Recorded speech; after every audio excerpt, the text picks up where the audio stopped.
Hi, dhaggeeffattoota kabajamtoota YouTube chaanaalii kootii akkam jirtan ani nagaa kooti. Galata Waaqayyoo ta'u sinumtillee akka nagaa taatan abdiin qaba.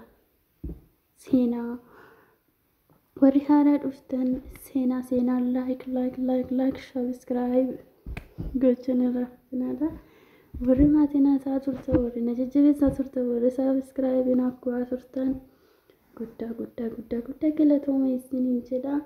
Mata dureen har'aa qabadhee dhufe waa'ee doolaariiti. Ergaa ariifachiisaa warri sagalee kiyya kana dhageessan sheer godhaatii ijoollee biyya Arabaa jiran keessatti ijoollee Beerut keessa jiraniif ergaa kana sheer godhaatii walii dabarsaadha.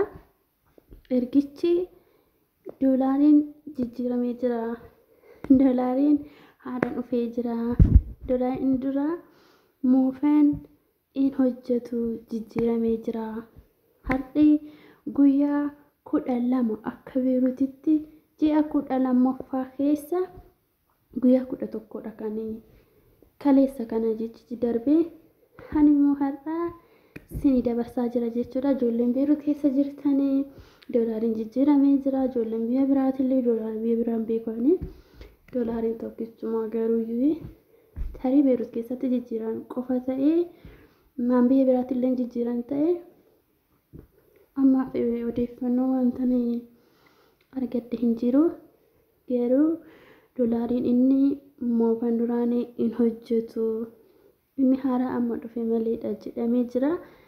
Innaa waan odeeffannoon ani isin biraan ga'u odeeffannoo qabatamaa wanta ija kiyyaan wanta ta'aa jiru anillee kanan jiru manuma namaati waan ta'eef innaa doolaariin jijjiiramee jira.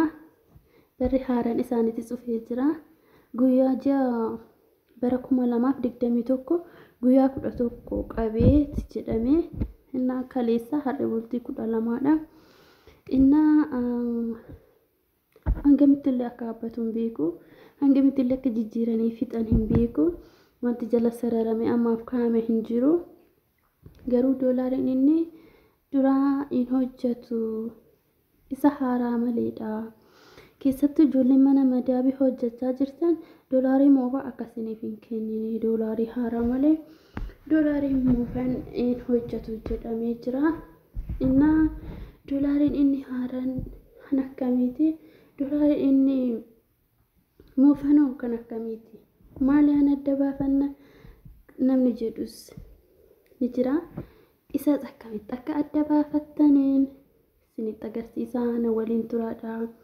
Keessattuu ijoolleen mana madaabii keessa hojjechaa jirtan madaabonni kan keessan akka isaan doolaarii ture yookiin doolaarii moofaa akkasiniif hin kennineef faayidaa guddaa isiniif ta'a jechuudha. Viidiyoon kun meelaa godhaadha na jajjabeessadha. Maali? Na jajjabeessaan jirtan laayikiin xiqqoodha, sabskraayibiin xiqqoodha. Kana yuutuubii fene turee jira. Anis yeroo hundarratti hojjedhu. Inni kunis sababa jiruuf jireenya waan ta'eef innaa doolaariin haaraan isa kami doolaariin moofaan isa kami kan jedhuuf immoo qabadhe isinii dhufee jira. Na waliin turaadha. Like gochuu hin dagatinaadha. Na jajjabeessuu hin dagatinaadha. Doolaariin inni moofaan hin hojjetu doolaarii haaraa maleedha. Innaa qaniin inni itti xumuramullee wanti sararamee kaa'ame tokko hin jiru. Ani ammaaf kanan dhaga'ee doolaarii moofichi hin hojjetu doolaarii haaraa maleedha jedhanii keessattuu dhiirota kan keessan kan biyya Arabaa jiraniif sheer godhaatii biraan gawaadha. Madaabonni isaanii akka doolaarii moofaa hin kennineef doolaarii haaraa malee jechuudha. Maarree rakkoo mana madaabii hundi keessan ni beektu.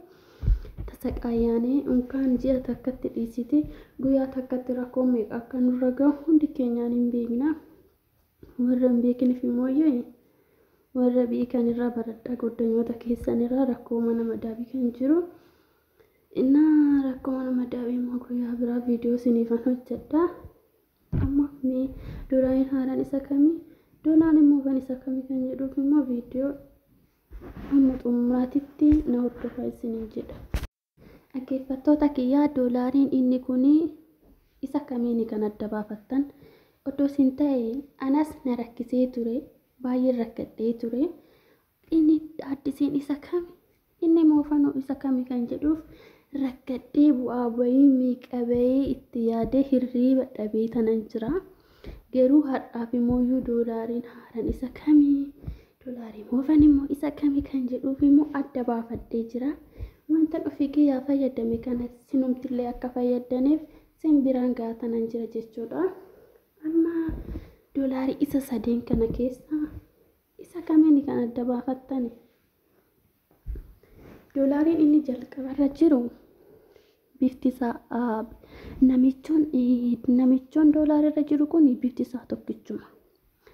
Itti aanee immoo barreeffamni bifti doolaarichaa isa jalqabaarra jiruu fi isa lammaffaa fi sadaffaarra jiru kun doolaarii moofaa duraaniiti. Bifti isaatillee walitti dhufeenya qaba. Namichoon kunillee hin jijjiiramne. Doolaarii haaraa hoo akkamiin adda baafannaa jedhanii ijoollee hedduun kan tasaqayaan kan rakkatanii jiru.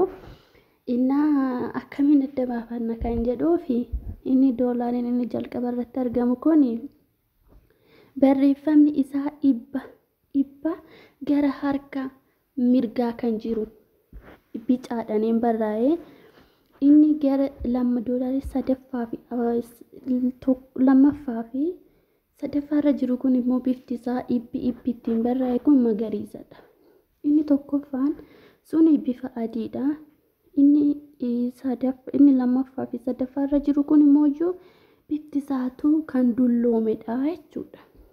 Isas akkamitti adda baafanna kan jettanii akkatti adda baafachuu dandeessanii jechuudha. Doolaarii haaraan isa kanaadha. Doolaariin addisii amma dhufe isa kanaa jechuudha. Inni kun immoo doolaarii moofadha. Doolaarii moofaa yookiin doolaarii dulloomee sadarkaa ammaa kanatti gabaa gurraachaan illee jijjiirrattu, baankiidhaan illee jijjiirrattu, minisaariin isaa gadi bu'aadha. Inni haaraa sun immoo minisaariin isaa olaanaadha jechuudha. Innaa bifti isaa tan dulloomee barreeffamni isaa lakkoofsi dhibbi kun bifa magariisaan barraa'ee 100 jechuudha lakkoofsa dhibba. Gara biraatiin immoo namtichoon kun irra jiru kun hin jijjiiramne, garuu kan jijjiirame lakkoofsa dhibba qofaadha. Lakkoofsi dhibbi haalli barreeffamni isaa inni sun bifa waan akka bicaatti dhiyaatuun kan barraa'e, inni kun immoo bifti isaa magariisa. Kuni doolaarii dulloomee jechuudha. Doolaarii akkana kan innaasin kennan akka irraa fudhanne madaabiiwwan keessanii. Viidiyoo kanas immoo laayik sheer gochuun irraanfatinaadha. Waliif dabarsaa, wal biraan gaadhaa isiniin jedha. Inni haaraan kun lakkoofsi dhibbi inni olaanu adiidhaan barraa'ee, inni gadaan immoo bicaadhaan barraa'ee jechuudha. Akkatti adda baafachuu dandeessanii jechuudha. Dhaggeeffattoota kabajamtoota koo viidiyoo kana laayik sheer gochuun namoota biraa, namoota ijoollee hin beekne kan mana madaabii keessatti rakkatanii birri isaanii ji'aan argatan kana isaan biraan nagaa isiniin jedha. Kabajaa wajjin isin gaafadhee jira. Doolaariin inni addisiin jechuudha. Bifti isaa isinitti mul'ata. Lakkoofsi dhibbi kinoo as jirtu tuni bicaadhaan barroofte. Inni suni magariisaan barraa'ee jechuudha. Namichoon kunis hin jijjiiramne galaali. Wanti jijjiirame homtuu yoo hin jiru, kan jijjiirame bifa isaatii fi haala bifa halluu isaatii fi kan jijjiirame isa kinoo lakkoofsa dhibba as jirtu tana qofaa jechuudha. Wanti biraa wanti jijjiirame hin jiru. Manninyaahuun ijoollee hin beekne biraa viidiyoo kan akkanaa keessan kabaja isin gaafadhee jira. Guyyaa biraa viidiyoo biraatti hanga deebi'ee dhufutti nagaan naa tura isiniin jedha. Viidiyoon kiyya kanarraa asumarratti xumuraa. Waan dhaggeeffattaniif guddaa galatoomaa. Waan na gaafachuu barbaaddanis koomantii jalatti na gaafachuu dandeessu. guyyaa biraa immoo viidiyoo biraatiin deebi'ee dhufutti. Bye bye.